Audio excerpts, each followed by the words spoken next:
Late last night and early today, at my direction, the United States Armed Forces conducted an extraordinary military operation in the capital of Venezuela. Overwhelming American military power, air, land, and sea, was used to launch a spectacular assault, and it was an assault like people have not seen since World War II. It was a force against a heavily fortified military fortress in the heart of Caracas to bring outlaw dictator Nicolas Maduro to justice. This was one of the most stunning, effective, and powerful displays of American military might and competence in American history. No nation in the world could achieve what America achieved yesterday, or frankly, in just a short period of time. All Venezuelan military capacities were rendered powerless as the men and women of our military, working with U.S. law enforcement, successfully captured Maduro in the dead of night, captured along with his wife, Celia Flores, both of whom now face American justice. Maduro and Flores have been indicted in the Southern District of New York, Jay Clayton, for their campaign of deadly narco-terrorism against the United States and its citizens. 美国对委内瑞拉实施军事打击，并带领委内瑞拉的总统马杜洛。目前马杜洛的夫妇呢，稍早已经抵达了美国纽约空军的国民警卫队基地。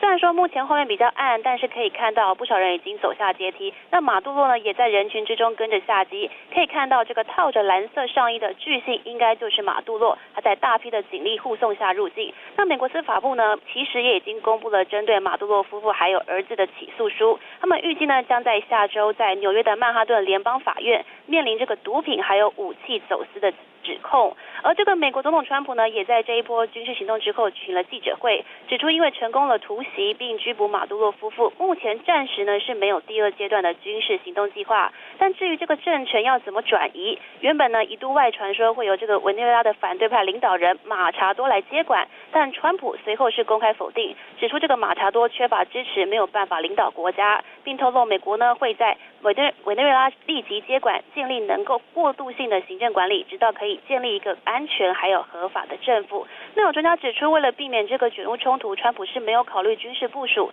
但又想要委内瑞拉按照美国的意愿来改变政权，显然呢会透过和目前的委内瑞拉的副总统来合作。那对于美军抓捕马杜洛，联合国秘书长古特雷斯是认为这样是树立危险的先例，预计将在5号开会讨论。以上是我们目前掌握到的最新情形，时间还给主播。委内瑞拉夜空不断冒出橘红火光，连续爆炸声响触目惊心。美军3号突袭轰炸，马杜洛双眼遭蒙，双手上铐被押送离境的画面也随之曝光。This was one of the most stunning, effective, and powerful displays of American military might and competence in American history. 大赞美军完美执行任务，川普也公布自己全程及时观看美军逮捕马杜洛行动过程的照片，更透露第二次军事行动目前大可不必。We're going to run the country until such time as we can do a safe, proper, and judicious transition. So we don't want to be involved with having somebody else get in, and we have the same situation that we had for the last long period of years. 原本一度外传委内瑞拉前反对派领导人马查多将接掌政权，但川普已公开否定可能性，明确指出马查多缺乏支持，无法领导国家，而华府将会组成团队，并与马杜洛参与政权合作，实现接管行动。Well, the administration is not looking at any deployment. Their vision is that they will tell the Venezuelan government what to do. And if the Venezuelan government doesn't do that, then they will strike again, and they will use that threat of a follow-on strike to ensure compliance. 然而，委内瑞拉副总统罗德里奎兹依旧公开指出，马杜洛仍是委国唯一总统，并要求美国立即释放。中国同样齐声挞伐，谴责美国霸权。倒是，委国人民以欢声雷动庆祝马杜洛垮台，准备迎接全新民主世代。在新闻，黄泉报道。Ay, no. 好，当地居民呢就有录下了夜空被炸出猛烈火光的一个情况，而且黑烟您可以看得到不断的在往上窜。爆炸发生之后呢，其实很多地方都停电了，而且还有飞机在上空不断的盘旋。不过呢，由于不久之前呢，美国总统川普才刚好证实了轰炸委内瑞拉的一个码头，所以呢，就有媒体怀疑是不是美国的新攻击呢？但目前为止呢，这个五角大厦还有白宫都并没有正式的回应。Late last night and early today, at my direction, the United States Armed Forces conducted an extraordinary military operation in the capital of Venezuela. Overwhelming American military power, air, land, and sea, was used to launch a spectacular assault. And it was an assault like people have not seen since World War II. It was a force against a heavily fortified military fortress in the heart of Caracas to bring outlaw dictator Nicolas Maduro to justice. This was one of the most stunning, effective, and powerful displays of American military might and competence in American history. And if you think about it, we've done some other good ones like the attack on Soleimani, the attack on al-Baghdadi, and the obliteration and decimation of the Iran nuclear sites just recently in an operation known as Midnight Hammer. All perfectly executed and done. No nation in the world could achieve what America achieved yesterday, or frankly in just a short period of time.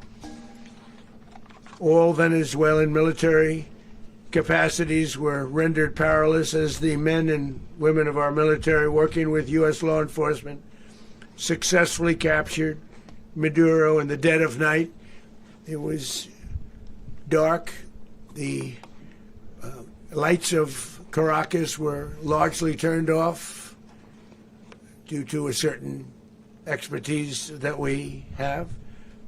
It was dark and it was deadly. But captured along with his wife, Celia Flores, both of whom now face American justice. Maduro and Flores have been indicted in the Southern District of New York. It's Jay Clayton, for their campaign of deadly narco-terrorism against the United States and its citizens. I want to thank the men and women of our military who achieved such an extraordinary success overnight with breathtaking speed, power, precision, and competence. You rarely see anything like it. You've seen some raids in this country that didn't go so well. They were an embarrassment. If you look back to Afghanistan, or if you look back to the Jimmy Carter days, they were different days. We're a respected country again, maybe like never before. These highly trained warriors, operating in collaboration with U.S. law enforcement, caught them in a very ready position. They were waiting for us. They knew we had many ships out in the sea. We were just sort of waiting. They knew we were coming. So they were in what's called a ready position. But they were completely overwhelmed and very quickly incapacitated. If you would have seen what I saw last night, you would have been very impressed. I'm not sure that you'll ever get to see it, but it was an incredible thing to see.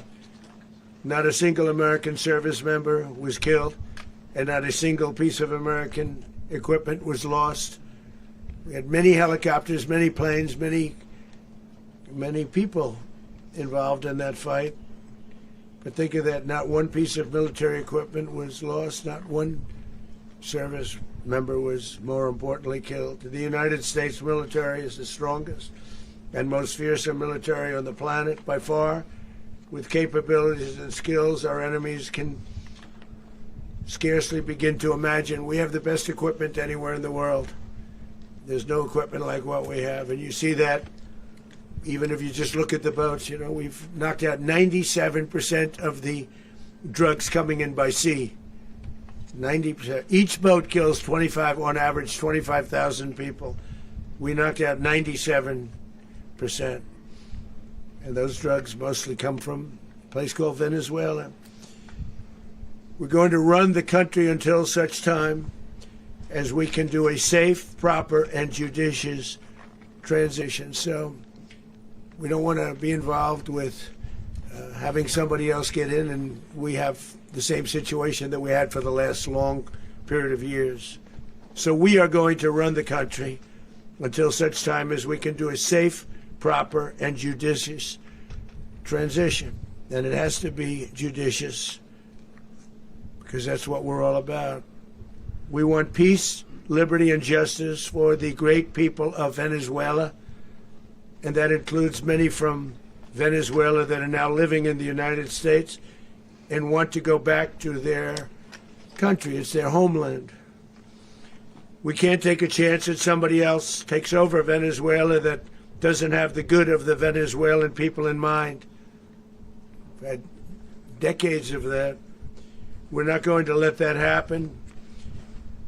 We're there now, and what people don't understand, but they understand as I say this, we're there now, but we're going to stay until such time as the proper transition can take place. So we're going to stay until such time as we're going to run it, essentially, until such time as a proper transition can take place.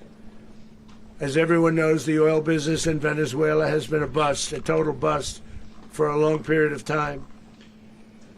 They were pumping almost nothing by comparison to what they could have been pumping and what could have taken place.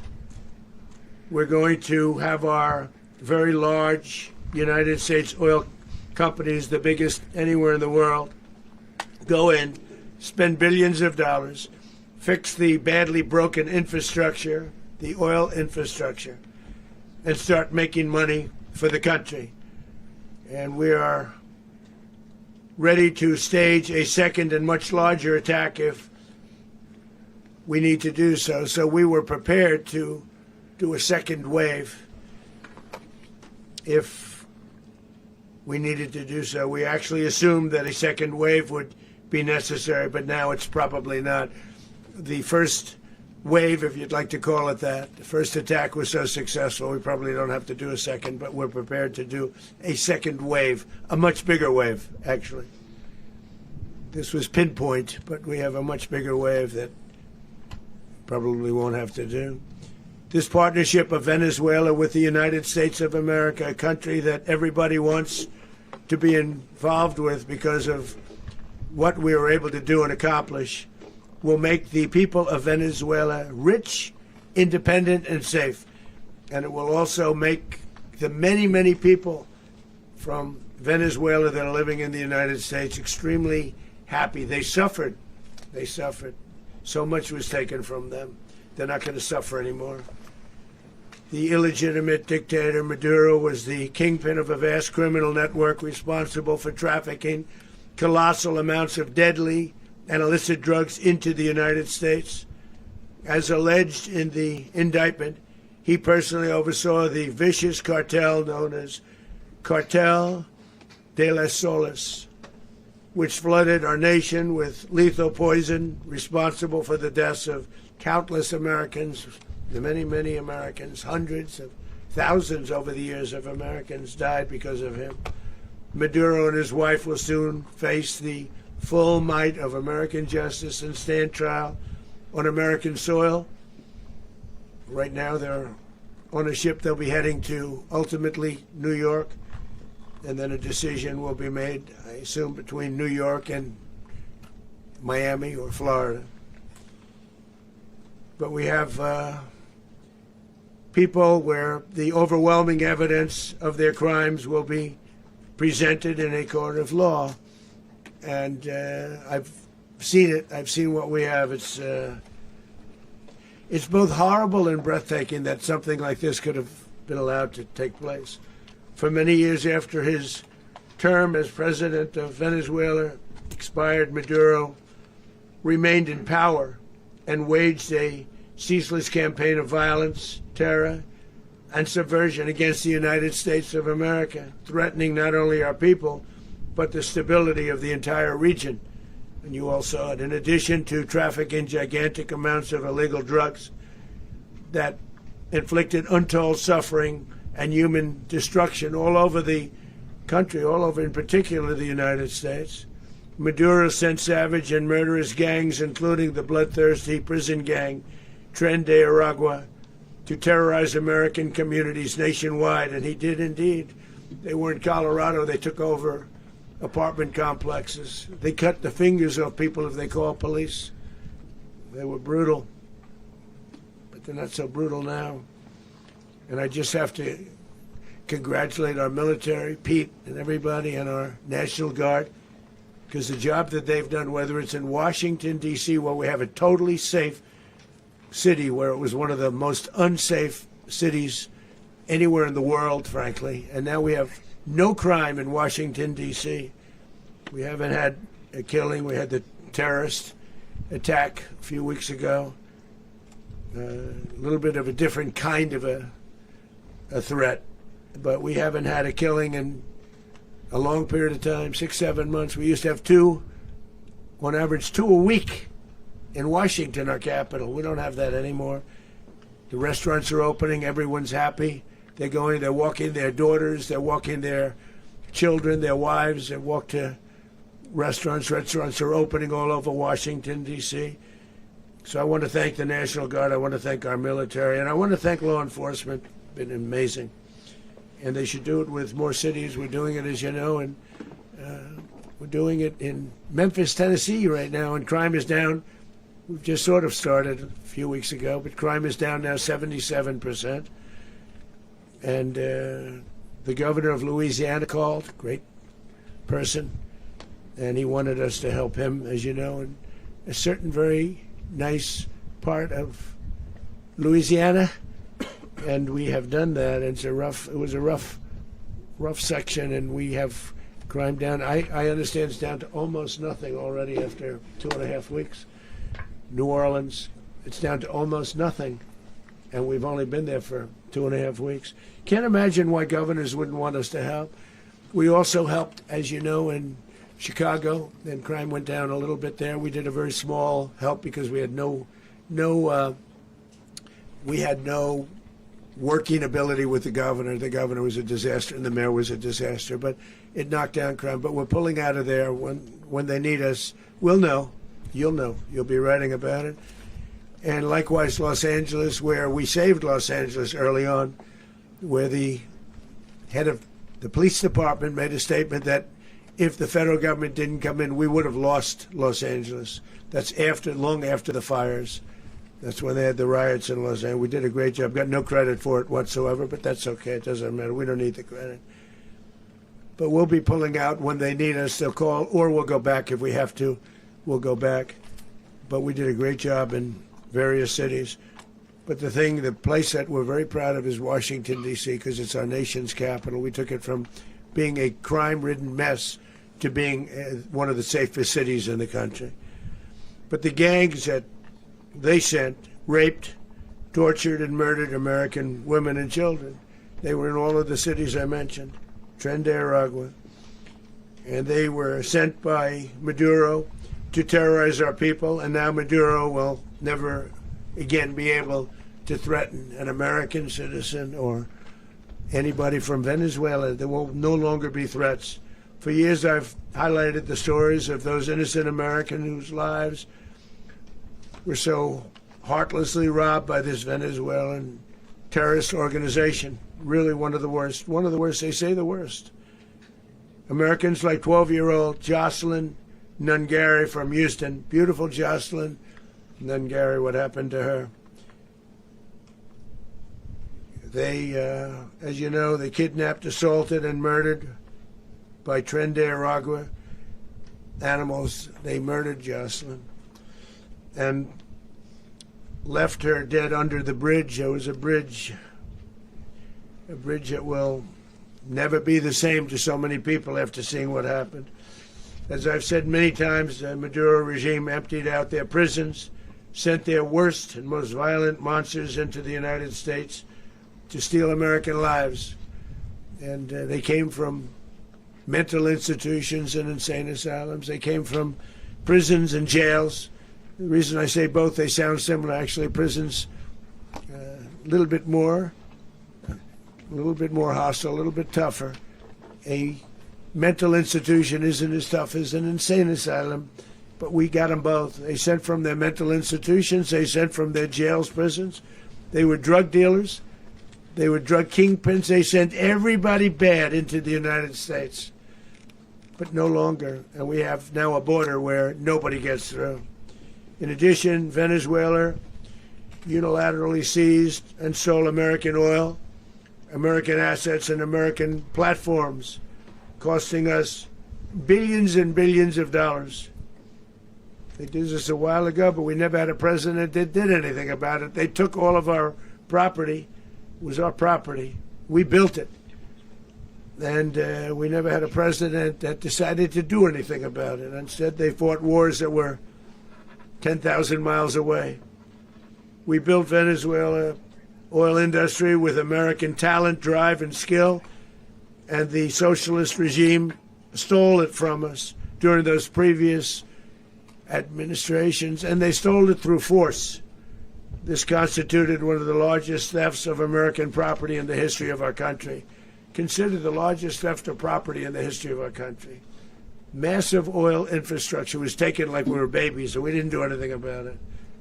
I would have done something about it. America will never allow foreign powers to rob our people or drive us back into and out of our own hemisphere. That's what they did.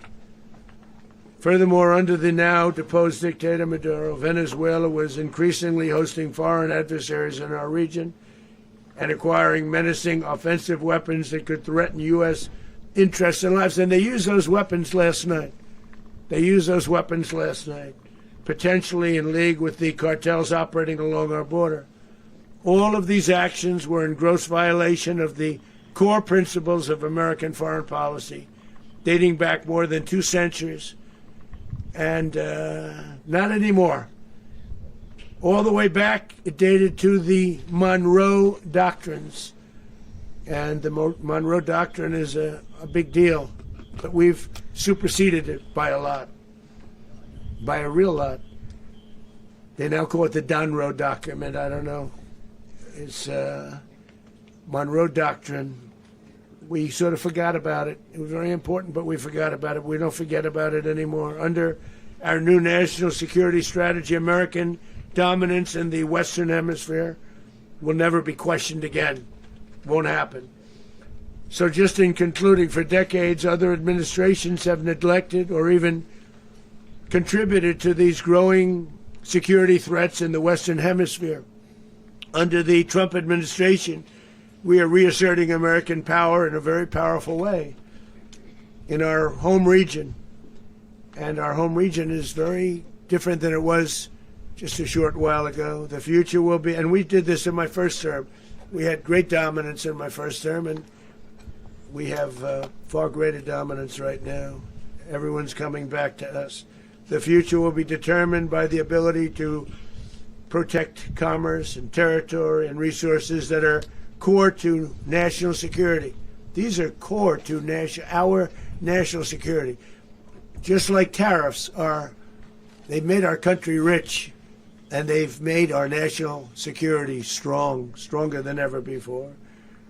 But these are the iron laws that have always determined global power. And we're going to keep it that way. We will secure our borders. We will stop the terrorists. We will crash the cartels, and we will defend our citizens against all threats, foreign and domestic.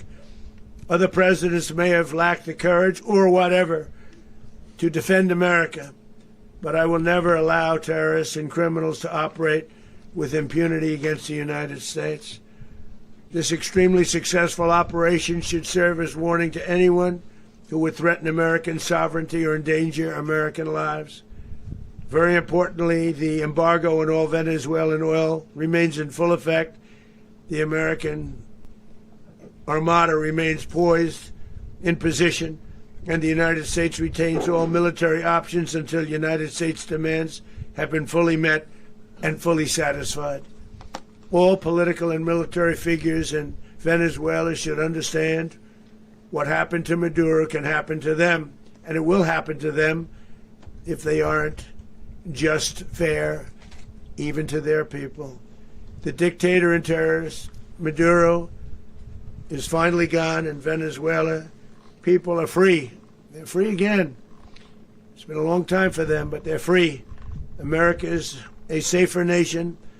This morning, it's a prouder nation this morning because it didn't allow this horrible person and this country that was doing very bad things to us. It didn't allow it to happen. And the Western Hemisphere is right now a much safer place to be. So I want to thank everybody for being here. I want to thank General Raisin Kane. He's a fantastic man. I've worked with a lot of generals. I worked with some I didn't like. I worked with some I didn't respect. I worked with some that just weren't good. But this guy is fantastic. I watched last night one of the most precise attacks on sovereignty. I mean, it was an attack for justice. And I'm very proud of him, and I'm very proud of our Secretary of War, Pete Hegseth, who I'm going to ask to say a few words. Thank you very much.